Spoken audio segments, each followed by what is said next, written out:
My grandfather said, never let your inner demon come out, because once it takes over, you'll never be human again. And a life that can be lived with goodness doesn't have to be bad. But if you look at it, I'm having a lot of fun. Quote, as people's throats are being slit here, and as I see the blood, I'm having a lot of fun. Grandpa said to keep the demon inside. But I feel that's not possible. Because the person who told me that life can be lived with goodness is no longer there, so what's the use of goodness? So that was a little prologue. So, let's finally begin the explanation of our episode. So, our hero's name is Jing, who lives with his grandfather on a mountain, and this is his only family. So he goes to harvest some herbs and brings them to his grandfather and says, look, Grandpa, what have I brought back? The spirit connection hag we've been looking for days. Quote, he tells him, finally, you did a great job. Yun tells him, Grandpa told me to go to the eastern part of the mountain. That's where I'll find it. And I did indeed find the herb. Quote, his grandfather tells him, yes, it looks quite big. I think we'll get at least 5 neong from it. Quote, they make a living by selling herbs. Yun tells him, Grandpa, where I found the herb, I found a fox's den. There was a fox's den there, and its cubs were there. Quote, hearing this, Grandpa asks him, so, did you kill its cubs there? He replies, no, Grandpa, how could I kill its cubs here? You told me never to kill anyone.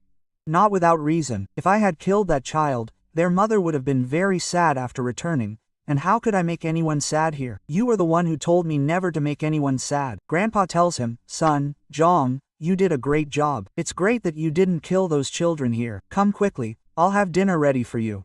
Quote, he then asks, son, Zhang, can you promise me never to hurt anyone? Never let the demon within you take control of you.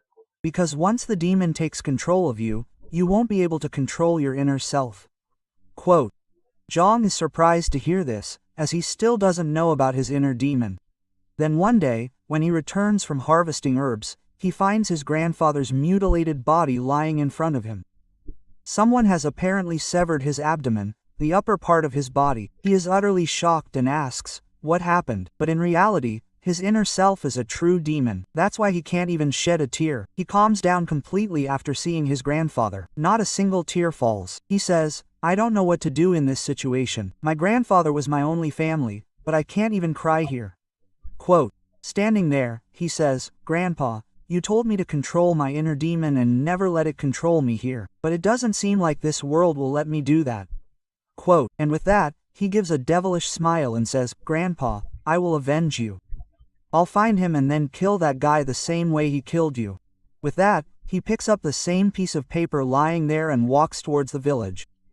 But the next scene shows Zhongjiang Count carrying cards through a street in the middle of the city. Soldiers are carrying 2 cards. Inside those cards are prisoners. One card contains more prisoners. There are several old men, and inside a car, only our hero is alone.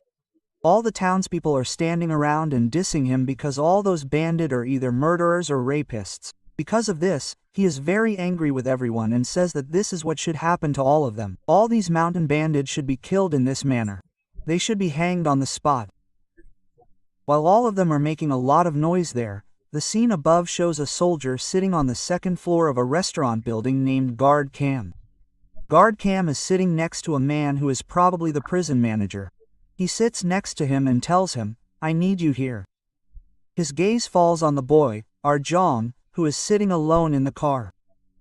He says, this boy is quite young, and I think he's about the same age as our young master. The manager in front of him tells him, yes, you're underestimating this boy. He's very young, but of all the other criminals caught here, he's the most dangerous. Quote, Guard Cam tells him, I can see him. For some reason, he's been placed alone in the car. Quote, while everyone else is being held in multiple locations, the manager tells him, I think it's normal for you to see a guy sitting alone here, a criminal. But if you hear about how many people he's killed, you'll be very surprised. Quote, everyone here calls him the killing side demon, because he killed so many villagers with the help of the side. But Cam tells him to forget that. I'm here to talk to you about something. Pay attention to what I'm saying. Quote, the manager asks, tell me, Guard Cam, what do you want to request from me this time? He replies, I need someone here. I need a criminal on death row, meaning someone who is about to be executed. I need a criminal who is about our young master's age. Quote, just then, guard Cam hears the sound of a stone crashing from outside. Someone standing in the crowd throws a stone at Young's head. Young is hit by the stone, but remains completely calm. He doesn't even scream or make a fuss. Seeing this, guard Cam says, I think this boy is absolutely perfect. He's not even reacting at all. Quote, and when he sees his face, he's even more surprised because his face bears a striking resemblance to his young master. They both have similar faces. With that, guard Cam says, I think I've found the man I wanted. And with that, guard Cam starts descending the stairs from the top. The manager tells him, just tell me what's going on here, man. I haven't heard from you yet, and you're saying you've found your man. So the guards come down the stairs and pass by the car. As they pass by, they glance at Arjong and walk past. Arjong, who has now been sentenced to death, will be executed here tomorrow morning. They're leading him to the prison. And the next scene shows us the Golden Prison, where the breeding takes place inside the Golden Jade Hall, where he's locked up. 2 guards are standing outside, and inside, he has chains tied around his hands. He says, I think I'm going to die here. But whoever that bastard was, how did he defeat me so easily? So, where he was fighting a cultivator, a martial artist, the one who captured him and thrust a sword into his body. He shows a flashback scene of a cultivator where he held him by the throat and said, I was just thinking someone was following us. I didn't know that a worm like you, who doesn't even have martial arts skills, was following us. Quote, he also shows that he has scars on his face. Arjong remembers his face well. So he thinks this might be the man who killed his grandfather. Jong says, finally, I found the man who killed my grandfather, and I came very close to getting my revenge. But before I could do anything to him, that man, in a very strange way, thrust a sword into my body and subdued me. Quote, he said something there, what don't I have? I don't have martial arts. What are these martial arts? Quote, I don't know anything about this. Does having martial arts make us stronger? If I had martial arts here, could I kill that guy and avenge my grandfather's death? I wish I had a second chance at life here. If I had a second chance at life here, I would learn martial arts so I could become as strong as him, and the next time I meet him, I would kill him. But Jin says, how can I get a second chance? I won't get a second chance because I'm going to die here in the morning. I'll be hanged. Quote, he then smells smoke. He asks, where's that smoke coming from all of a sudden? He then starts to smell it because he's been gathering herbs with his grandfather all his life. He knows the smell of these herbs very well here. He says that these kinds of herbs are used to make a special poison, a poisonous smoke, used to induce unconsciousness here. But after consuming so many herbs and ingredients, he's no longer affected by them. He says, it seems someone wants to make all these guards unconscious, and me too. With that, he closes his eyes and sits down, as the guards are already unconscious. After the guards fall asleep, Arjing closes his eyes, and after a while, the door opens. Guard Cam enters. After entering, he stands in front of him and extends his hand to lift him from there, opening his chest. As soon as he looks at him, his eyes open and he wakes up. Guard Cam is also very surprised by this and says, what, you haven't fainted yet? With that, Arjong attacks him and runs away.